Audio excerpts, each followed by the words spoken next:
Vamos a ver la pregunta de la semana. Dice, ¿quién muestra a Dios qué es? ¿Quién muestra a Dios qué es? Y la respuesta completa dice, Él es el Señor, el gran yo soy, un Dios en tres personas, Padre, Hijo y Espíritu. Él es el creador soberano de todo lo que existe, visible e invisible. De nuevo, Él es el Señor, el gran yo soy, un Dios en tres personas, Padre, Hijo y Espíritu. Él es el creador soberano de todo lo que existe, visible e invisible. Entonces en el devocional de hoy vamos a estar viendo unas palabras grandotas, abstractas.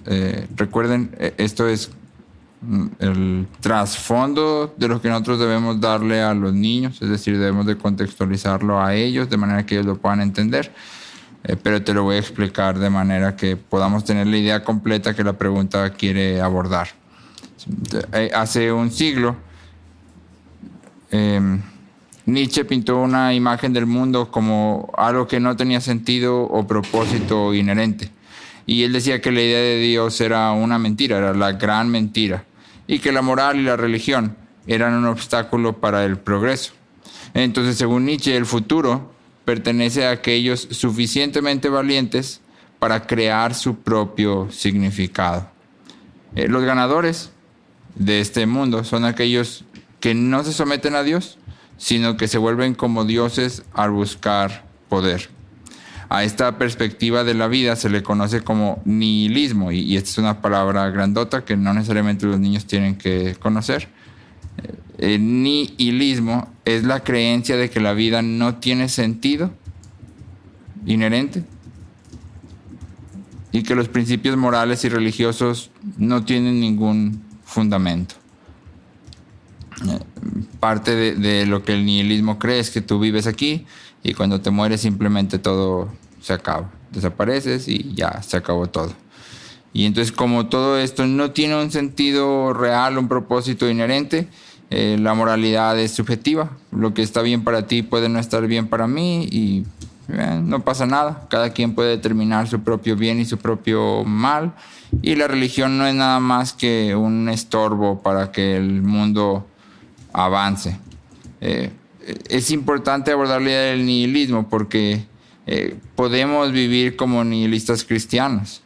Es decir, cuando tú y yo, profesando que somos cristianos, ignoramos la justicia, la paz, el amor, todo esto que la Biblia nos llama a perseguir, y en vez de eso perseguimos poder, dominio, éxito, nuestra propia gloria, el imponer nuestra voluntad sobre otros, estamos siendo nihilistas, estamos viviendo como si todo lo que existiera fuera este mundo y nada más. Y entonces ignoramos todo lo que Dios dice para buscar lo que nosotros queremos en este mundo. ¿Sí?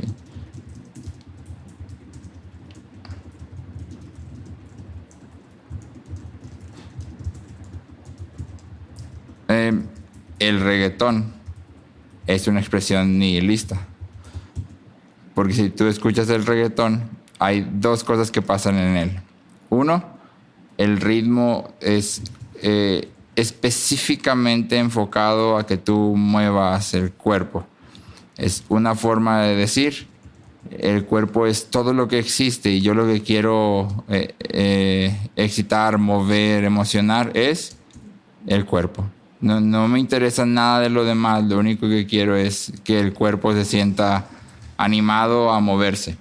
Pero por otro lado, cuando escuchamos las letras de las canciones de reggaetón, la verdad es que la mayoría de las letras hablan de temas sexualmente explícitos y venden la sexualidad como un producto más, como algo que se consume y nada más. Y es una forma de decir lo mismo, todo lo que existe en este mundo es esto.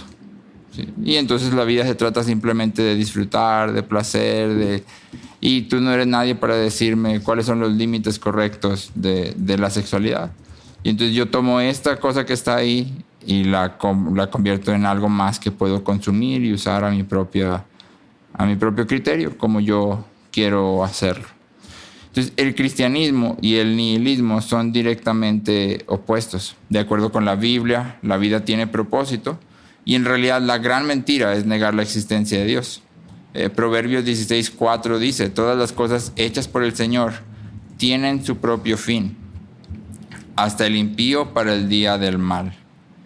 Cuando tú y yo abordamos la Biblia, podemos ver que el propósito cósmico, el propósito de todo lo que existe, nunca se encuentra al observar el universo o al crear el propósito por nosotros mismos, sino que solo puede ser encontrado al buscar la revelación de aquel que ha creado el cosmos.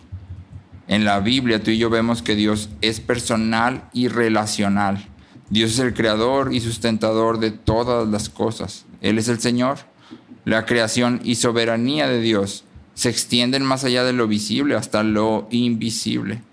Y entonces en un mundo que vive como si Dios no existiera, el cristianismo, a través de la Biblia, declara la identidad del Dios que nos ha creado. Dios se revela a Él mismo como el gran yo soy. El nombre yo soy implica que Dios siempre está presente, activo e involucrado. Él es totalmente independiente, autosuficiente, soberano. Él no tiene fin, Él envuelve todo, Él es eterno, Él es todopoderoso.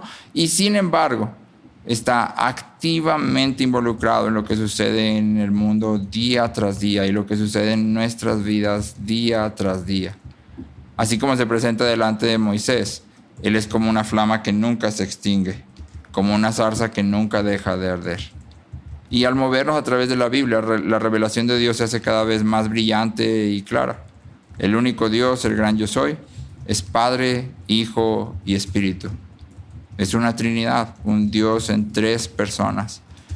Este es el principio central de la teología cristiana. En la visión del nihilismo, la mejor vida se encuentra en encontrar nuestros propios valores y propósitos. En contraste, en el cristianismo, aprendemos que Dios es la fuente de la trascendencia que tanto anhelamos. Él es vida. Un autor dice esto: Nietzsche proclamó la muerte de Dios, pero fue Nietzsche quien murió, mientras que Dios sigue vivo. En contraste con una visión nihilista del mundo, que reduce todo conflicto al poder y que solo conduce a la desesperación, el cristianismo afirma que el majestuoso, sobrecogedor y santo Dios de amor existe como Padre, Hijo y Espíritu, que el amor que se entrega a sí mismo es la clave del misterio de la vida, y que toda la bondad y felicidad en el mundo pueden rastrearse hasta la fuente de todo gozo, es decir, hasta Dios mismo. Entonces, cuando tú y yo queremos hablar de quién muestra a Dios que es, Él se muestra como el gran yo soy, un Dios en 3 personas, de quien la vida viene. Hablando de aplicación, aquí hay 3 cosas que puedes hablar acerca, puedes aplicar a los niños. 1, la naturaleza relacional de la Trinidad nos ofrece un marco para entender propósito, sentido y comunidad.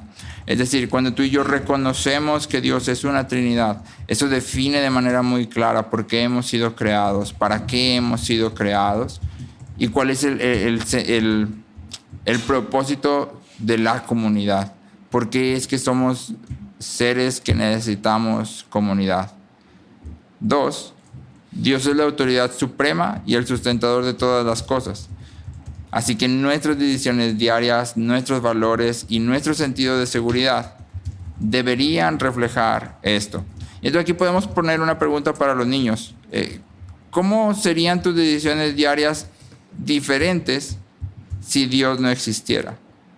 ¿Cómo las cosas que valoras serían distintas si Dios no existiera? Y trata de hacer esto muy práctico.